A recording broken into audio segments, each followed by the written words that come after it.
Hello and welcome to my channel. I'm Bound to Be Coding. This video is part 2 in my two-part series on an object action engine or a click this do that system that I've implemented in my game. And before I get back in the code in part 2, I thought I'd do what I should have done in part 1, and that is to show you what the system looks like in the game and how it works in the game before I jump into the code. Should have done that. I apologize. We're going to do that now, and I hope that this kind of brings everything together to actually see what's going on. Then we'll jump back into the code here. We'll pick up with our process button action and actually get into calling the command and taking a look at it and seeing what it looks like. But first, let's take a look at the game.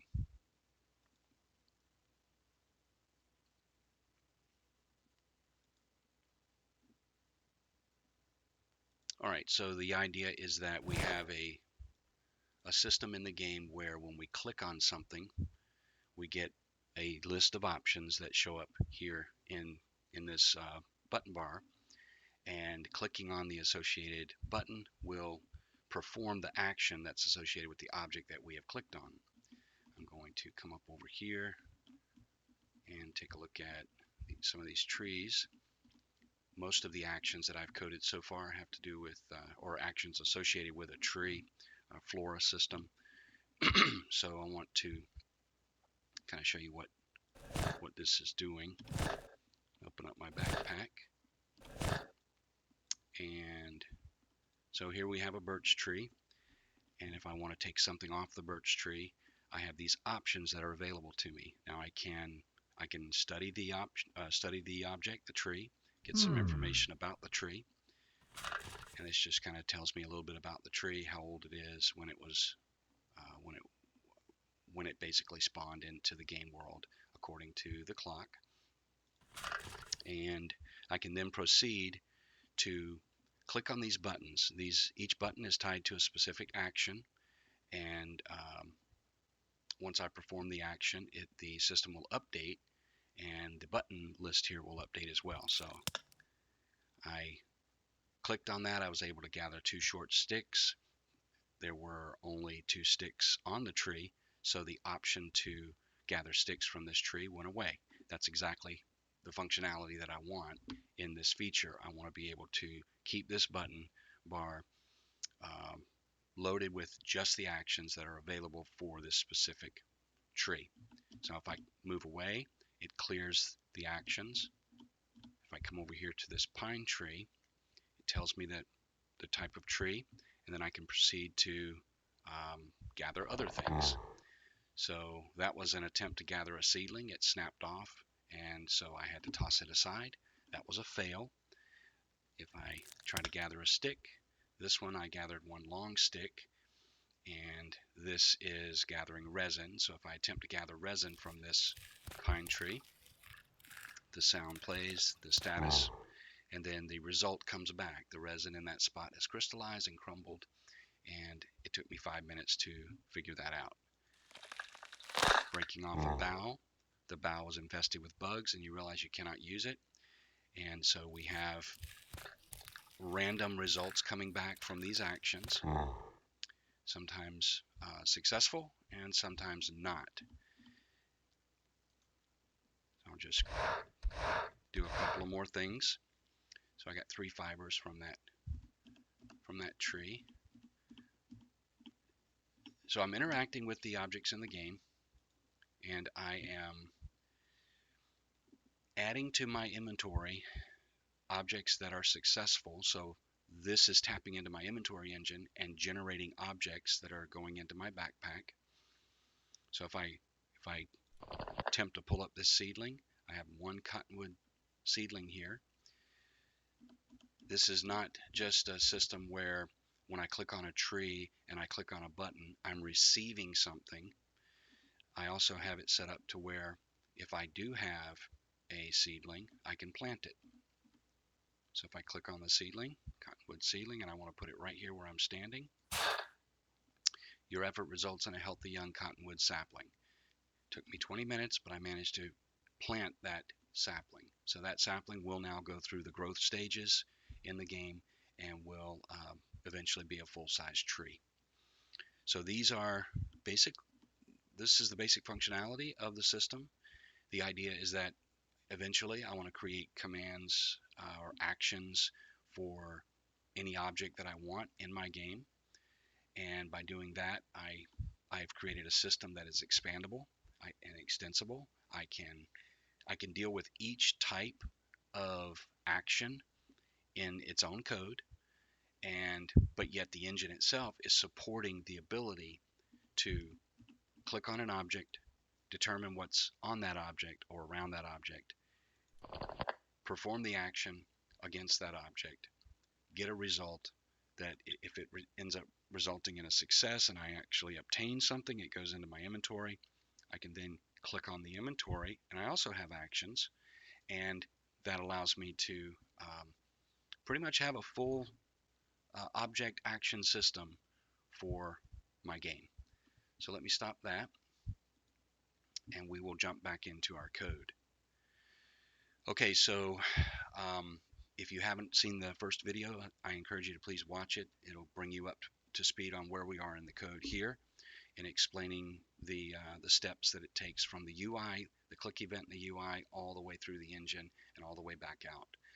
So in our process button action, this is where we are processing the action, the button that was clicked in the button bar, and we are using, as I mentioned before, reflection to instantiate an object. We're adding it to the scene tree, and then once we add it to the scene tree, we're actually calling into that object, the instance of the object, and we're saying, hey, or instance of the action, and we're saying, hey, let's perform that action.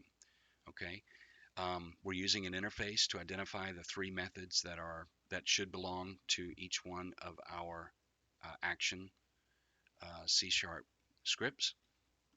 So these are the actions that I've coded so far in the game. This is break off bow. So when we perform action, we're going to, if the action definition, the action name was break off bow, then we end up getting into this specific C# file and C# class, break off bow, which inherits from the iObject action. And the beauty of this system is that what is inside of this class is exactly what I need to break off a bough from a tree. There's nothing else here. Everything is isolated. The logic is all built into this one file. So this, I call this class if I'm trying to break off a bough from a tree, any tree that has a bough, and I perform the action. So this is the method that was just called in the previous, in the engine, the perform action. And so let's just quickly go through this. So I'm tapping into several other engines in my game. This is the inventory engine, a reference to my inventory engine, which is a singleton. All my engines are singletons. I have an action definition that I'm going to be getting. I have a response. I have an action instance. I have an object type that I expect to be produced from this action. In this case, it's going to be a type of object type item because a bow in my inventory system is of type item. And this is the product definition ID of that item, the bow that I'm going to produce. And so this action is going to result in either a fail or a success with respect to creating the bow in my inventory from the action against that tree in my scene in the game. So in my ready method, I instantiate my inventory engine instance. I get an instance of the inventory engine. I get an instance of the world engine. I get an instance of the flora engine. And I have this method that I usually call in all of my classes where I initialize. If I need to pass in some data when I create the instance of the class, I'll call initialize and pass information. In this case, I am passing in an action definition and an action instance. So if we go back and we look at the object action engine and you see how I am instantiating this guy, you'll notice that in my instance, I'm calling initialize and I'm passing in the action definition and the current action instance, excuse me. All right, so we get into the perform action now that we've staged everything. This is what we're doing with the action, and this code is going to determine what happens and what kind of result we get. So we get an instance of the tree. That is the action instance object ID. So I'm tapping into my Flora engine and I'm saying, hey, give me the Flora instance dictionary record. And all my instance data is in dictionaries. My static data is also in dictionaries, but different dictionaries. And I store those in my engine, which is a singleton. That way those dictionaries are available anywhere in the game in the scene tree that I need to get access to them. I'm also grabbing a definition for the tree, the flora object that I clicked on. If the instance is not equal to null, that it exists, it's there, it's in the dictionary. And the definition, now in this case, we're dealing with breaking off a bow. So the logic here is if I have an instance, the tree exists in the dictionary, and its definition, the maximum number of bow that I can retrieve is greater than 0. Some trees don't have bows, so their definition, the max bow, would be 0. In this case, I know that that particular tree does, but if it has max bow greater than 0 and the instance record contains a bow, so it has to have at least one left, then we're going to do we're going to get a random number, which is a method in my world engine. I'm going to set the amount to be a random number. And that random number is between 0 and the number of bow that are left on the tree. If the amount is 0, that means that in the random selection of whether or not this is a success or a fail, if the amount is 0, then we're going to update our quantity of bow on the tree, and we're going to reduce it by 1. We're going to have a tick cost associated with it, so we're going to go ahead and set the response going back to the object action engine. We're going to tell it how much time this took. My ticks in my game are in minutes, so this is going to tell me how many minutes it took, and I'm getting that from the definition of this action, which is in a JSON file that I store and I load, and I assign the fail tick cost. My response, I give an action response of fail. The units is a property I use back in the object action engine. The caret swap is another property that I use in the object action engine, and I'm going to return my response. So if it's a fail, I'm going to set up some values in the response, and I'm going to send that response back. That's my action response. If it isn't a fail, then we're going to call into the inventory engine and craft a new object. So in my craft new object method, I have a product type. I need to know what type of object it is. I need the definition of that object. I need the amount that I'm going to be creating. And I need the container I'm going to be placing that object into. In this case, it is the accoutrements container, which is the player's inventory. So once I craft the new object, this method is responsible for calling a bunch of other methods in my inventory engine, ultimately finding a home somewhere in a container, either on the player, in the inventory of the player, or on the ground. And it will generate that object, add it to the dictionary, and make it a part of the game world. Once I do that, I update the Flora products quantity. I call back into the Flora engine and I update the amount of the bow. I want to make sure that we don't have an unlimited supply of bows on this tree. And then I'm going to set the same thing that I did up here. I'm going to be setting the tick cost, the action result, the units, and the caret. And then I return the response. So the point I want to make here is that this method does exactly what it needs to do for this use case, breaking off a bow. This method is going to be different for every single action. And that's the nice thing about it, is that what I'm doing in this method has nothing to do with any of these other classes, these other actions that I'm performing. My code for breaking off a bow is right here. It's isolated. And if I have a bug, I can go right to this file, right to this method here, and fix the bug, and I haven't broken anything in any of these other classes, these other files. All right, so once we do that, then we return our response. If we go back to the engine, we're instantiating a response variable, and it's going to be the result of the perform action. And then the next thing we do is we have this show actions. Now, show actions is down here. That's this asynchronous method here. And basically, the way I set this up was I actually make changes to the game before I show the user what the results of those changes are. So I perform the action. It's either going to break off a bow and add it to inventory, or it's going to fail and it's going to return that result.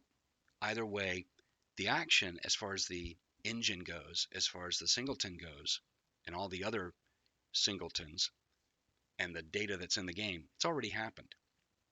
The decision has been made already.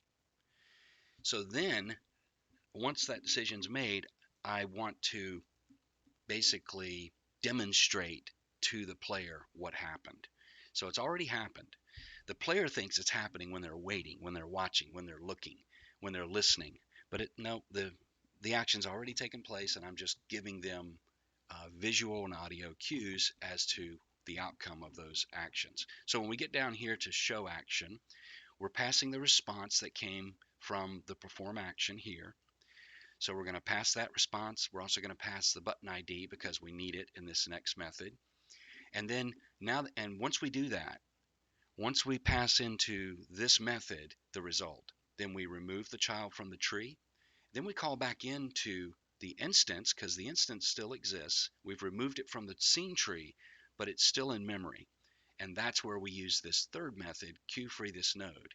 And that allows us to have an instance of this class, do something with it, send the result back out of the class, and then have the caller call back in and say, hey, I'm done. I don't need you anymore. And so I call this method queue-free this node, and it basically disposes of this instance from memory.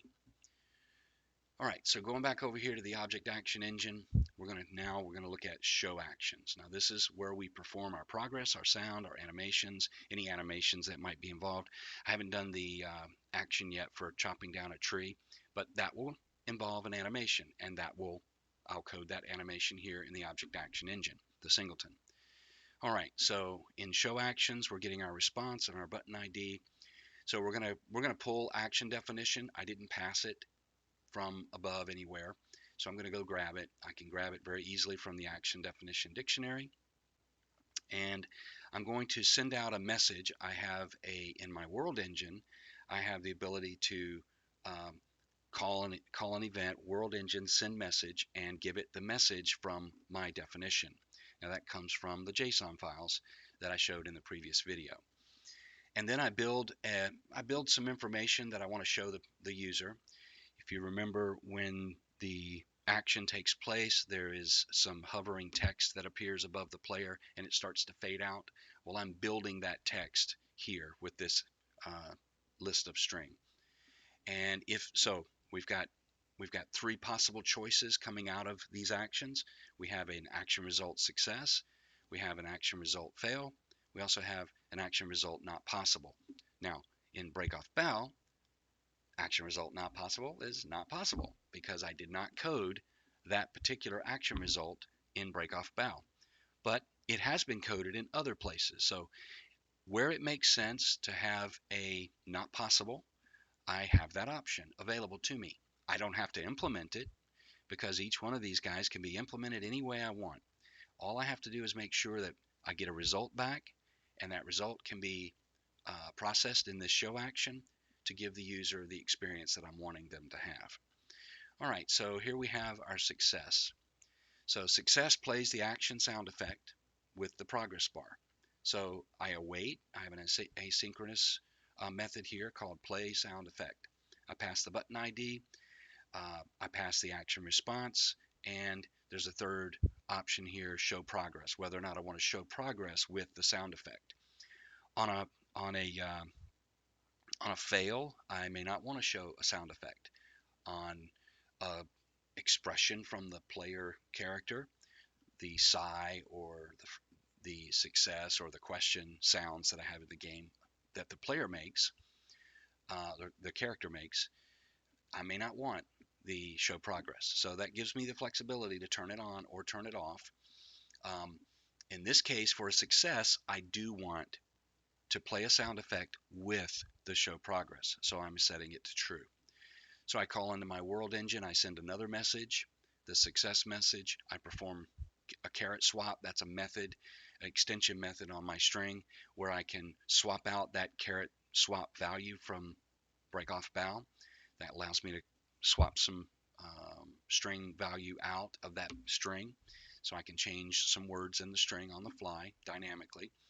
And then I call into my inventory engine and I refresh open containers. So you can imagine if I'm breaking off a bough from a tree, that bough needs to, it's been added. It's already in my inventory system. It's already found a home. It's in a slot somewhere in a container. But I need to refresh the open containers that are on the screen in case that's the open container that bough went into.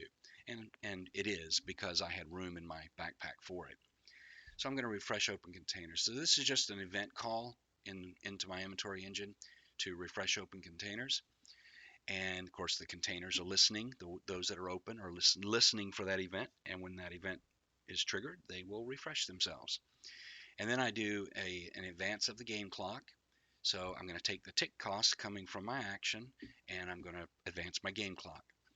Now, if the action response number of units is greater than 0, then I'm going to go ahead and create a success message to tell the player how many units. And that's what appears in that floating text that appears above the head of the player.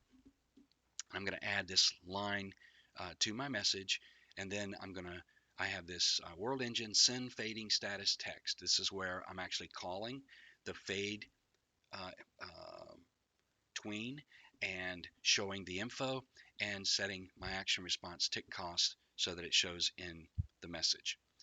If the action response includes a value of refresh the map, then the world engine, I call into the world engine, I call into an event, refresh player view, and that repaints the screen.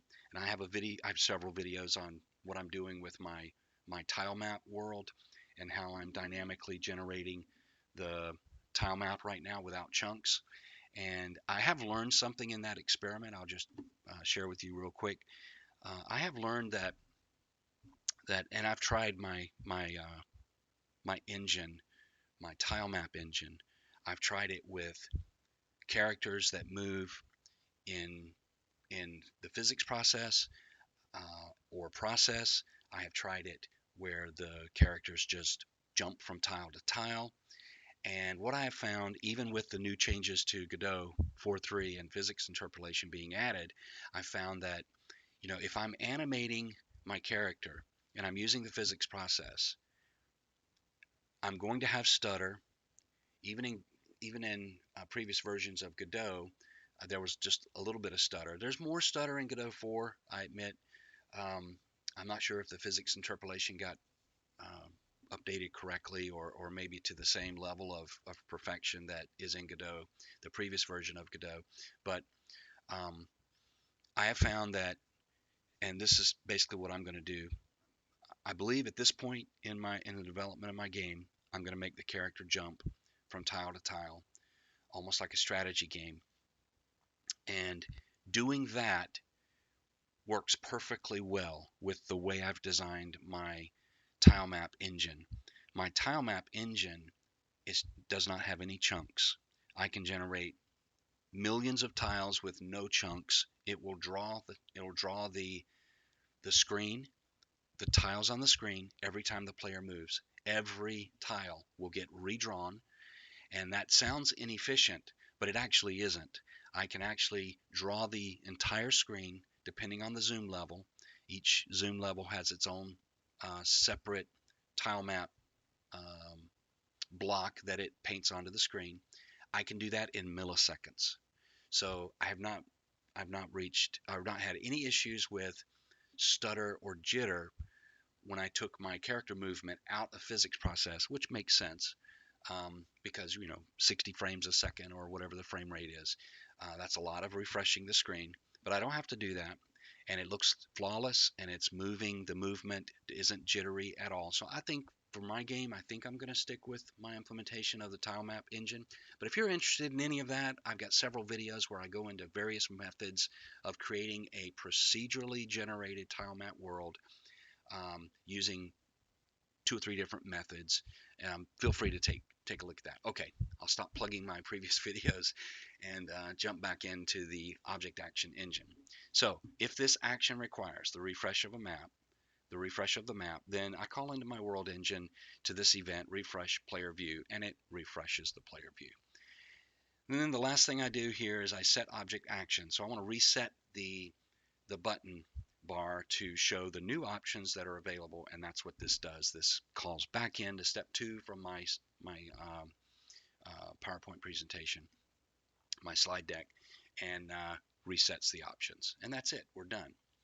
Of course, on a fail, here's different logic for fail, and I've mulled over, how do I leave anticipation in the player's mind when the action has already occurred and the result is already there. Well, so what I ended up doing, this is the latest version of this part of this code. If the result is a fail, then I'm going to simulate the action. I'm going to simulate a success so that the player doesn't immediately know that the action failed. And so I'm going to await. I'm going to play the sound effect for the result, for the success. So this basically is going to do what I did up here in success. I'm going to await the player sound effect. I'm going to send a message to the world engine, a fail message. So the action is working and the progress bar is going, and the player is waiting in anticipation for the bow to show up in the inventory, and the message comes up and it says, hey, it didn't happen. The fail message comes up. The inventory updates the open containers. And that's arguably I could remove that if I'm not adding something to the inventory engine. So I think I just maybe have found an unnecessary line of code. So I'm going to comment that out for now. I don't think I need to refresh the container on a fail. This is what happens when you go through your code and you are debugging and you're watching how things happen. And I have found personally that explaining code, when you can explain your code to somebody else, it helps you debug because you discover things. Wait a minute, why did I put that there? And so sometimes my wife will hear me at my desk and I'm working on the game, and she'll hear me talking to myself. I talk to myself all the time. And I say to myself often, wow, why did I do that? Boy, that was dumb. Why did I do that? And so if you can explain your code to somebody else, even talking to yourself, it'll help you debug and figure out what's going on. So we advance the game clock. The game clock is going to advance on a fail a little bit, not as much as a success, but a little bit. And so we have a tick cost associated with that. If the fail message is not the dash, remember I use dash to indicate in my JSON files to indicate there's nothing to show. So if it's not equal to a dash, that means I have to show something. So I build my message like I did up here in my my action result success. Do kind of the same thing. I show this the fading status. I check for the sound effect. If it's a dash, I don't play it. Otherwise, I play it. And then I set my actions again. I'm refreshing my actions. So all 3 of these options here, this if, else, if, basically these 3 possibilities are coded similarly, but they're different. And that's the gist of this, that I want different functionality. I want different behavior for the different action results that I have. Now, not possible, basically, if it's not possible, if there's a message I can convey, it's not equal to a dash, then I'm going to await the sound effect. If it's not possible, the message, this is the sound effect, this is the message. If I have a message or a sound effect to send, I'm going to send it. Otherwise, I'm going to say my player is no longer busy, so I can move, I can walk around again. The action's over, and I can move on. Now, let me show real quick the play of the sound effect. Okay, there's many different ways to play sound effects. You can add sound. You can add the player to the scene. You can add the player to your scene tree in your scene in Godot in the Godot editor, or you can dynamically attach it to the scene. So let's look at what I did here. All right, so I have an asynchronous task. This is asynchronous means that I can wait until this is done, and what I'm awaiting on is the signal attached to the audio player. I'm waiting for the finished signal before I take it out of, dispose of it, and get rid of it from memory. Okay, so I have a sound file. I'm going to get my sound file from my dictionary. If it's a success, that's the success sound effect file that I'm pulling. If it's not, that's the fail. If it's not possible. So there's 3 different sounds, and I'm just basically determining which one by my action result that was passed in from up here. Then once I have the audio player instantiated, a new audio stream player, I add it to the scene tree. Then this is a cool way to do it. I have my audio sound, and that sound is a certain length. The sound file, it will play for a certain amount of time. So what I do is I load the sound file, and then I set my stream on the player to be the sound file that I loaded. If I'm showing my progress, now progress is that round progress, that circular progress bar that you saw. What I do is I take the audio sound and I get the length of the sound. And then I call into World Engine show progress. Now, show progress is going to display that status, that progress bar, but I'm passing in the length in seconds that I want to play that progress bar.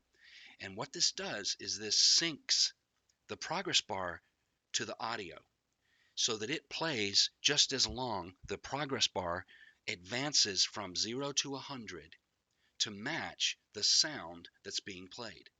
So if it's a short sound, of course, the progress bar is going to go really fast. If it's a long sound, the progress bar is going to go very slow. And that's the functionality that I wanted, and I was able to do that by matching the length of the sound to my show progress event. Then I play. So right after I set to show progress, so show progress is going to bring the pop-up up, and then the audio player is going to play. These are going to happen at pretty much the same time, the next line of code, and then I await the finish. So once the audio is finished, I can get rid of the audio player. I'm done with it. Now this method in my object action engine will be called play sound effect for any sound effect I have. For any sound that I need to have in my object action engine, I have this one method that I can instantiate, and I can play sounds accordingly. Okay, let's see. That pretty much takes us full circle. We started at the UI. We showed how the click event gets called or gets pressed, and then once that occurs, it calls in to its parent, the button bar. The button bar sends the information over to the object action engine. The object action engine comes up here and it says, hey, we need to process this action. The action then calls into whatever the instance object type is, using reflection to get the object type, and does the object class does its thing, the action class does its thing, comes back, shows the user what happened, and moves on to the next. So what I want to do in closing, before I close this video, I want to show you a couple of different implementations, kind of show you the flexibility of this. So you'll remember at the start of the video when I was showing you how the system works. So we have the ability in the system right now, what I've coded is the ability to, and I'm looking for so I have an ability to pull up a seedling. So I can go to the tree and I can click on the tree, and the tree has one or more seedlings. The little icon shows up for the seedling, and I can pull up the seedling. The idea is that you're pulling it up from around the tree. You go to this tree, you look down on the ground, you see a seedling. Oh, maybe I can transplant this and grow a tree of my own. So that's the pull up seedling action. But we also have a plant seedling action. These actions are very different. One, you're getting something into the inventory. The other, you are pulling something out of the inventory and actually affecting the tile map and the objects that are in the game world. So I thought I'd look at those two before I close, just to kind of give you an idea of the flexibility of this. Okay, same code being run in the object engine, but a different action that's being performed. So let's look at pull up seedling first. Okay, we got a lot going on in this class. First of all, we've got a lot of different kinds of trees, and those trees have different definitions for their seedlings. So I have to capture that here in my pull up seedling. I'm producing an object type of an item. That's because the seedling is an inventory item that's going to show up in inventory. So the object type being produced is an item because it's going to show up in my inventory. And that's just how I've configured my inventory. Okay, so I tap in just like I did before. I tap into some of my inventory, world, and flora engines. So I call those engines. And this is really all you have to do if you ever need to access a singleton in C#. Create a variable for it. Make sure the type of the variable is the type of the file, not a node. It is the type inventory engine. If I were to instantiate this, if inventory engine, if it inherits from node 2D, and I say private node 2D inventory engine, I won't have access to the methods, the specific methods of the class inventory engine. I will only have access to the built-in methods of node 2D. So remember that. Instantiate based on the class type, the script that's associated with that node, rather than node 2D if you need to get into the scripts methods. Okay.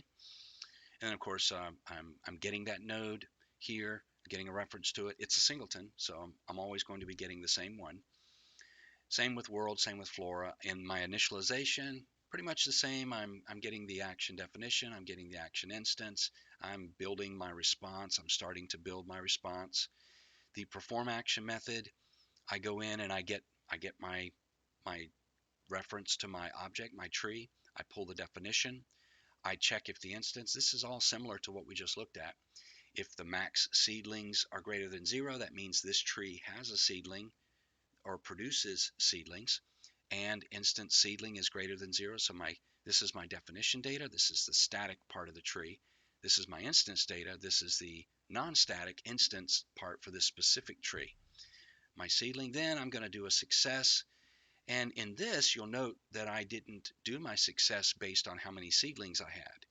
I did it based on a random number between 0 and 3. So I have a 25% chance of fail. So I don't have to do it based on the seedlings that are there. I can change it up. I can get a random value or random number any way I want. And that's the beauty of this. Let me click. There's my random, get random number. I've got somewhere up in here, I've got a randomization. I don't even know where it is. I don't want to chase a rabbit, but I basically pass in a min and a max, and the random number generator is what I was looking for. Let me peek at the definition. So here it is: private static read only random number generator equals new. That's at the top of my class. So I'm using the random number generator to get the next random number. My values are min and m. Now it's not min and max. If you notice here, it says that it returns a 32-bit signed integer greater than or equal to min value and less than max value. Okay, so if I say 1 to 3, it's going to give me values between 1 and 2. I don't want that. I want between 1 and 3. So all I do is create a variable here and set it to max plus 1. And that allows me to get truly between min and max. So just a little thing to note here with the random class in C#. All right, let me go back to where was I? I was looking at pulling up seedling, wasn't I?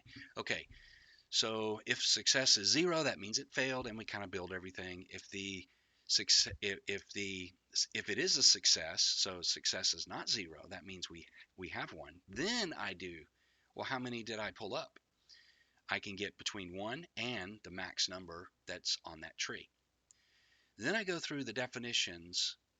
I pull the definition of the tree so that I can determine which definition, which item I'm going to be adding to my inventory. So I craft my new object, I send it in, I give it the definition. It knows what to do with it. It knows where to put it. It puts it in my backpack.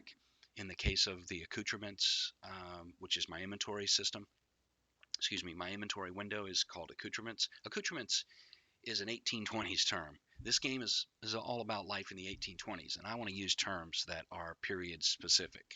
I know it sounds silly. Why don't you just call it inventory? Well, okay, I could. You're right, but I don't. I call it accoutrements because that's the term. That's the term that would have been used back then. Any accessories that you have on your body, those are called accoutrements. All right, it's also a military term for those of you interested. Okay, so we're going to figure out which tree, we're going to add it to the inventory, and then we're going to update our quantity just like before, the tick cost, the action result, the units, definition, all that good stuff. We're going to call a response, then we're going to play our sound, we're going to do our animation, our progress, and all of that. So that is the pull up seedling. So you see how that the code in here is specific to this particular task. Now let's look at plant seedling. Plant seedling is different because plant seedling is going to produce an object type of flora. It's going to add a tree to the game. Now we have the youngest tree state is sapling in my game, and so I get the sapling definitions. This is all of the IDs from my tree dictionary for the various types of sapling. So similarly, I am loading up with information that I need, and I'm not going to go back through this, but I just want to show you the perform action. So we get the seedlings inventory instance, and we get the seedlings definition, just like before. Only notice we're going to get the player position, so we have the position of the new flora object being created. I need to know where to put this tree, this new seedling that's going to get instantiated in the game. And so in order to figure that out, I go to my player engine and I get my player position. That is my vector 2i, 2D vector of an integer type, and that's going to give me my x and y position of the player. I also I have some custom logic here. I want to make sure that I don't allow a seedling to be planted in the same location as another flora item. And that's because in my game, only one flora item can be on a tile. So a tile cannot have more than one flora item. So I just jump into my flora engine and say, hey, does this flora exist? And I give the player position.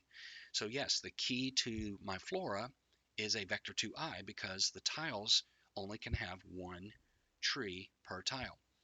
So I check it if it exists. Now, if it exists, then I send this is where I use that not possible option. Hey, it's not possible to put a tree here. There wasn't a success, there wasn't a fail, it wasn't possible. No sense in removing it from inventory if the player can't plant it. So I have this option, not possible. And actually, I added not possible for this particular use case, trying to plant the seedling. I didn't want to take it out of inventory, so I created this third option in my action result called not possible. So I'm building this out, building the object action engine out as I have use cases. And of course, over time, as I add more actions, I am sure I'm going to be, changing up the engine and adding new features and building it out. That's what That's what development's all about. Okay, so if it exists, if the flora option item, excuse me, the flora tree exists, then I don't want to plant it. Then I'm going to reduce or delete the seedling. So regardless of a success or fail, once I reach this, once I know that I can plant it, I am going to be removing that from inventory. And so I call into my inventory engine and I delete the item instance of this seedling, excuse me, this sprout, this sapling. I've changed the name so many times I lose track. The sapling. So I'm going to be planting a. This is confusing. I went back and forth with what do I call the little guy that's in the inventory? What do I call the tree, the little tree that's planted? And so I ended up going with a sapling is what's planted, and and what gets pulled into inventory is the seedling. Okay, so seedling produces a sapling. All right. So I basically, if I'm planting, or excuse me, if my definition of my tree is a pine, then I'm going to pass in to the Flora engine, call into the method plant sapling, and I'm going to plant that sapling. Okay, and we could basically, whatever tree we have is whatever sapling we're going to produce. Once we're done, I calculate all the tick costs, the action result, basically fill out my response, finish it out with whatever I need, and then I do the caret swap, and I want to add the name of the seedling to it, so I add it, and then in my caret swap method, I'm going to replace it with this name here, and that's it. So we have two different directions we're going with these two actions. One is taking something from the game world and putting it in inventory. That's pull up seedling. The other is taking something from inventory and adding it to the game world, and then taking it out of the inventory because it's been used. That's plant the seedling to produce a sapling. Okay, well, I think I'm done. This is my object action engine. I hope that along the way, and I appreciate your patience. If you listened and watched, if you watched and listened to both videos, I appreciate your patience. I know sometimes I'm long-winded. I apologize. I can't help it. It's my nature. It's just who I am. I'm not. So I guess I'm not apologizing for who I am, but I am apologizing for unnecessarily delaying you like I'm doing right now. Um, anyway, I hope you got something from the two videos. I hope that maybe this will help you if you are working on a game. And most of the people that watch these types of videos are people that are developing or trying to develop a game. If you're an indie developer, I wish you all success in your project. This is how I've handled object actions in my game, and I hope that maybe you glean something from it from one or both of these videos. All right, I will close this out. Thank you for watching and listening. If you enjoyed the video, if you got something from it, reach down there and click on that like button. And if you want to see more videos like this, or if you want to follow the progress of my game, some of my videos are about the game, some of my videos are about the technology, the writing or creating of the game, please consider subscribing. I would appreciate it. Until next time, I'm bound to be coding.